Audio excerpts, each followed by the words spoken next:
Hello everyone, welcome to A Foreigner Farming in the Philippines. Well, might as well just call it no internet connection tonight. It's been pretty good since Jeremy fixed it for us. But the last couple of days it's been pretty shady. When our friend Jeff was here last week, he pulled it up and it seems like it keeps switching bands from band 1 to band 27 back and every few seconds. It keeps switching, and so as a consequence our internet is just not great, and it's basically non-existent right at the moment. So I thought I'd just make some videos. I can't answer comments, I can't upload videos, so I might as well make some. So I wanted to answer some emails, and forgive me, I've still got a bit of a cough and sore throat, so I'm going to be sucking down these Snow Bears. I've come to find out these are like a lifesaver. They're like not like a lifesaver, but they are a lifesaver. They're menthol. They're a lot like a Hall's mentholatum or whatever. They keep me from coughing so much,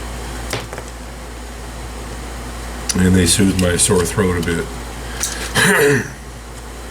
So, Stephen,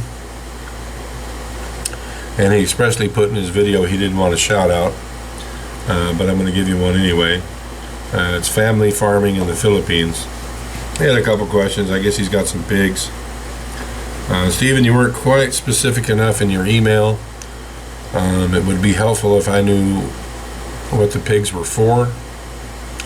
If they're breeding stock, if they're for fattening, if they're pets, or whatever you're keeping them for.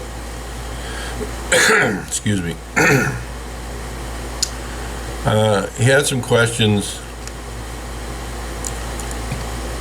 whether or not he was overfeeding them or feeding them incorrectly, and actually wanted me to do a video on feeding the pigs. It's pretty straightforward. We just feed them. We feed them commercial sacked feed, which is expensive, but it's easy to keep track of the nutrition they're getting. I would assume that you're feeding your pigs other things. I can't really tell because you put in your email that you've noticed raw grain in the feces of the pigs. If you're noticing raw grain in the feces of the pigs, that tells me that you're feeding them grain that hasn't been milled into feed. Pigs are quite similar physiologically to us, trying to keep it out of the gutter, but many of us have noticed that if we eat corn on the cob, there's a little bit that's noticeable sometime later in the toilet bowl. Corn is hard to digest. It's for us and pigs, but it's the main ingredient in feed. It's good for them, it's healthy for them, but it needs to be ground up into at least the size of a peppercorn or smaller. Now, you can feed pigs any kind of grain without running it through a mill.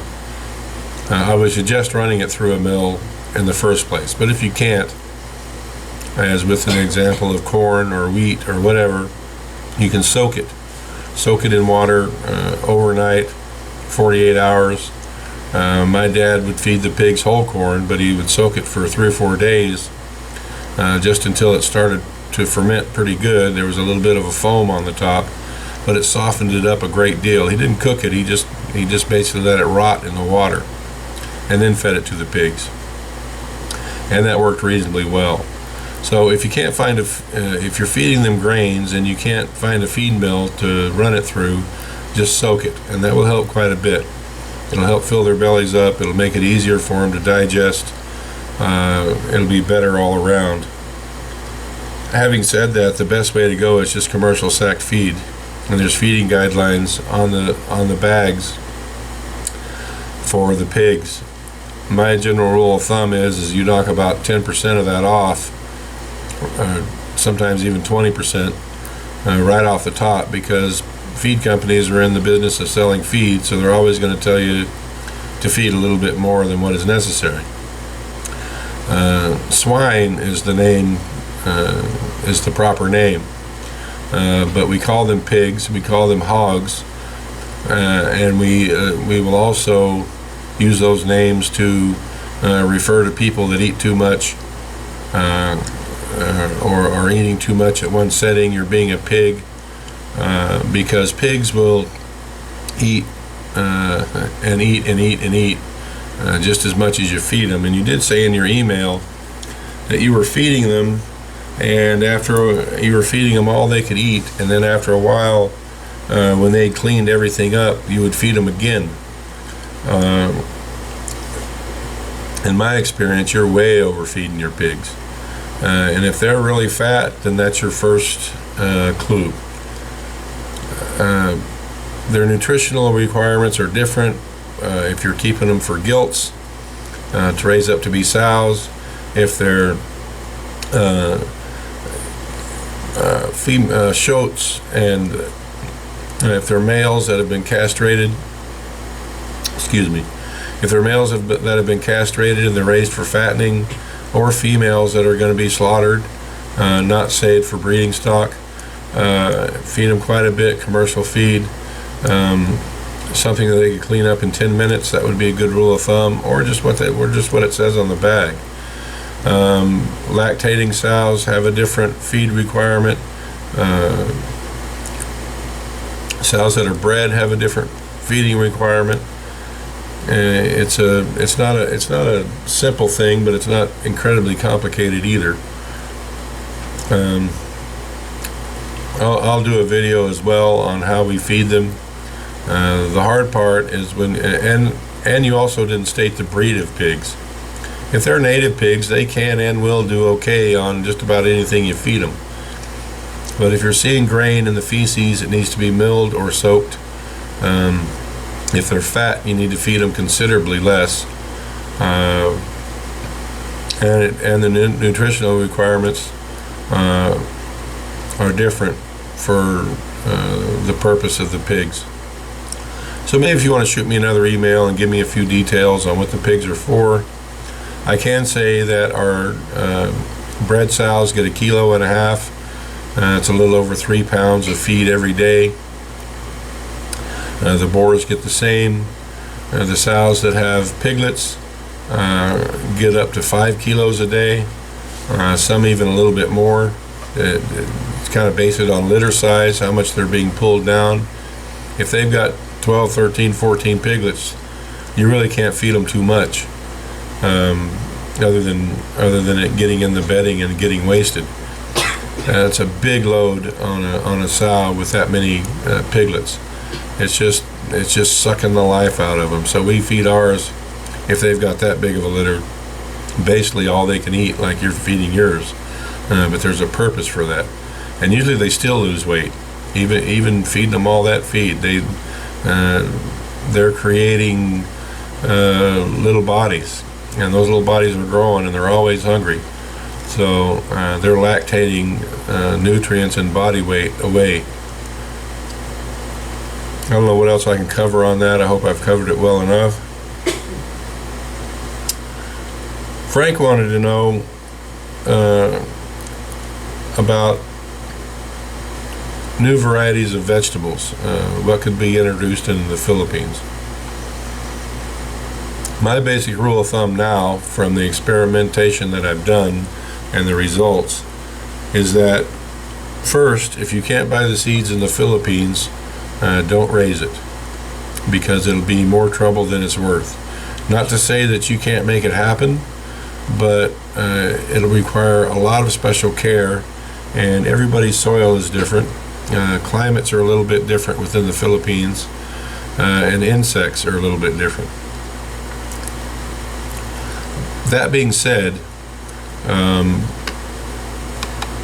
there are ways, those of you who are familiar with Joseph Seeley's channel, there are ways to make it happen if you don't mind spending the effort on it. And herbs and spices and things are not that commonly used here. Mint grows great. There's a lot of things that grow well here, but it's not commonly used. You had said that you'd noticed the mostly green tomatoes here, small, flavorless. And why doesn't someone grow nice, big, red, juicy tomatoes? And the reason for that is that it's hard. It's too warm here at night. It's hard to get the tomatoes to pollinate. Soil conditions, insect load. That's the biggest thing here, is the insects. They're different than what they are in the West or in Europe. And the plants that are, most plants commonly used in the United States now, and therefore the seeds, were originated in Western Europe. And some were modified somewhat by natural selection in the United States.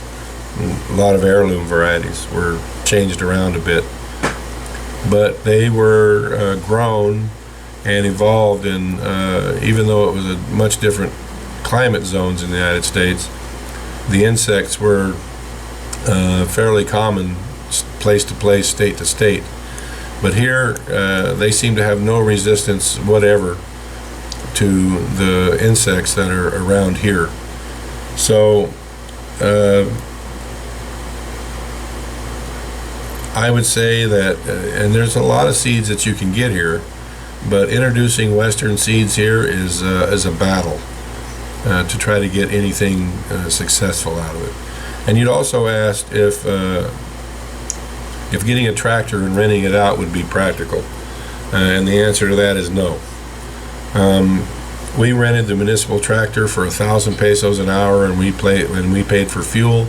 1,000 pesos per hour is $20 US.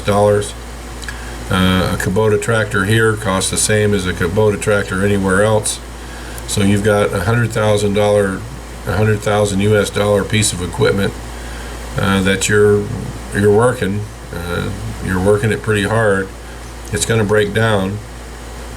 $20 US an hour might cover your maintenance expenses, maybe not.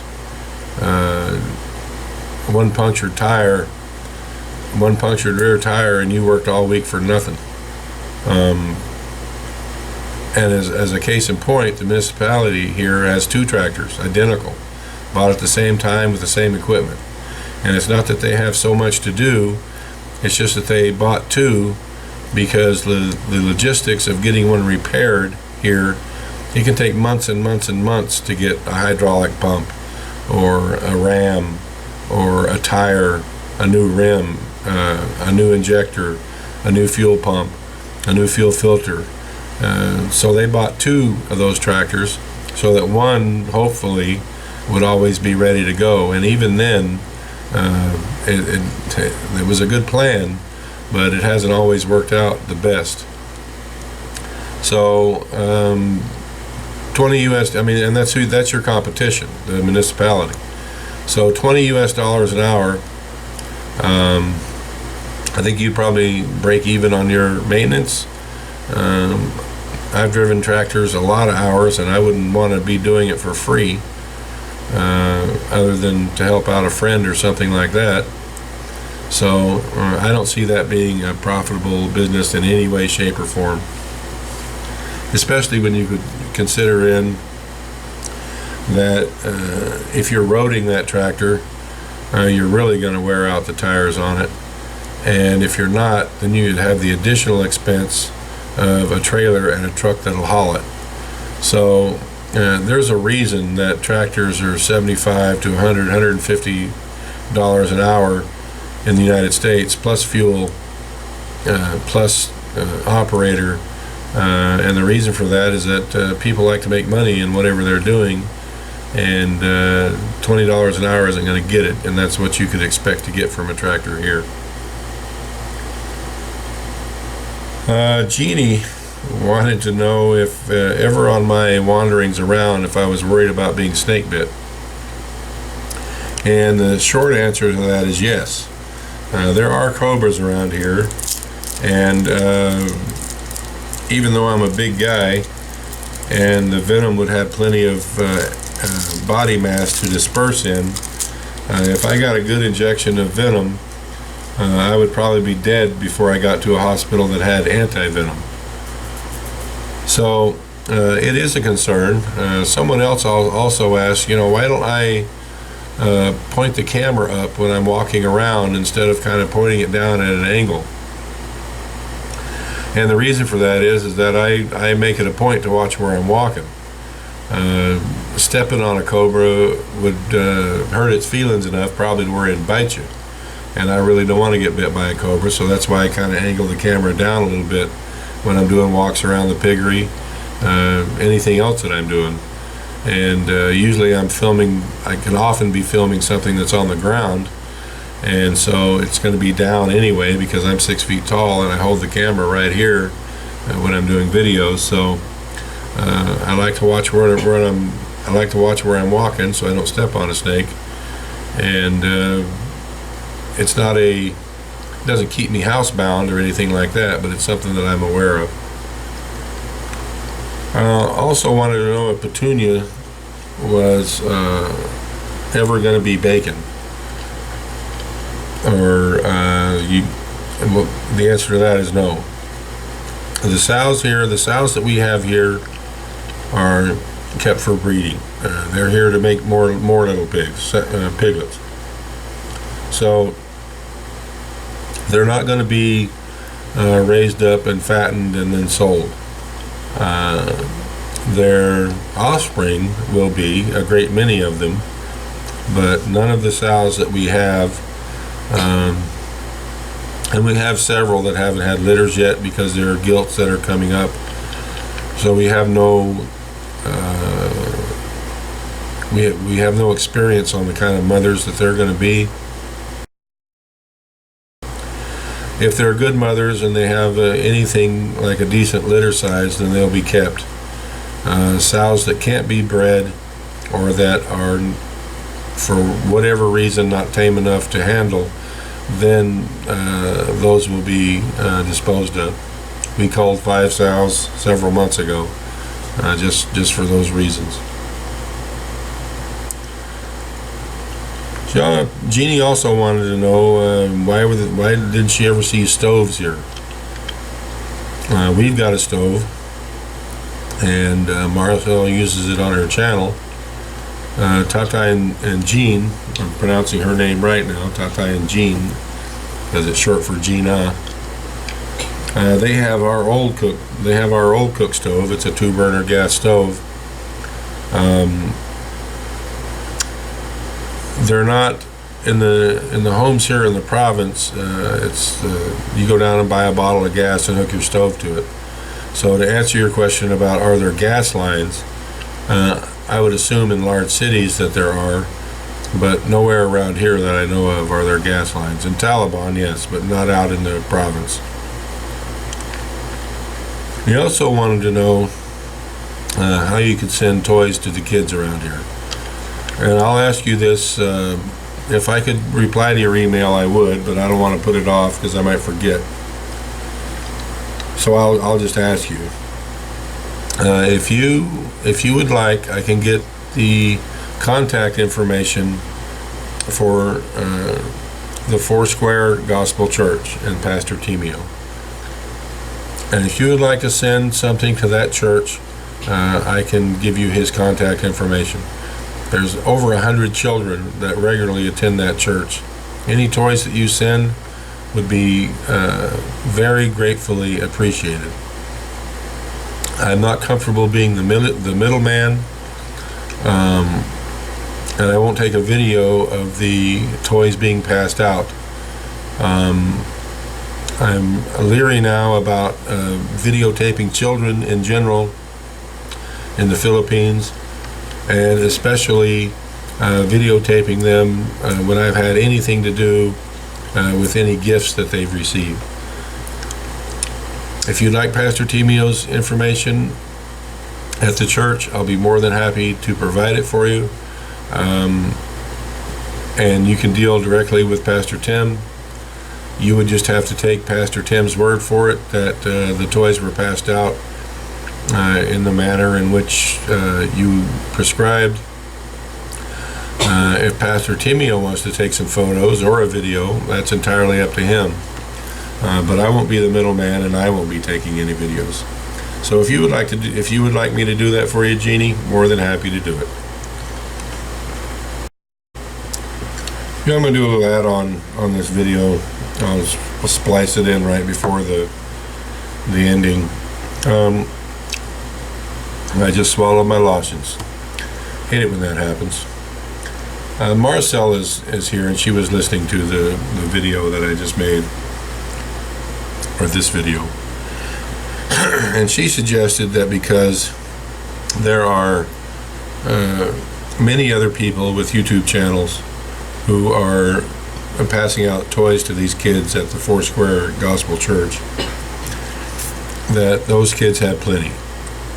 And there are many other churches around here where the kids have never received a gift from overseas.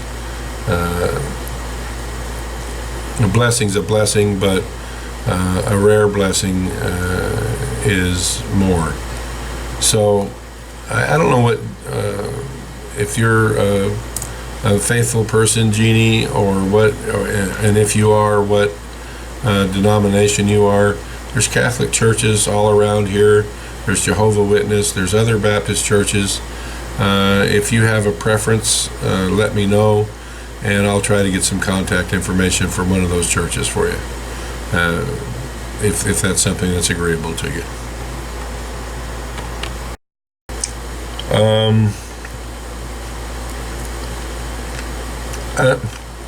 That's going to be it for this video. I'm going to make another video after this, because a young man sent me a long email that needs its own video, and so I'm going to do that. So we're going to wrap this one up. Thank you, everyone. Please like, comment, share, and subscribe.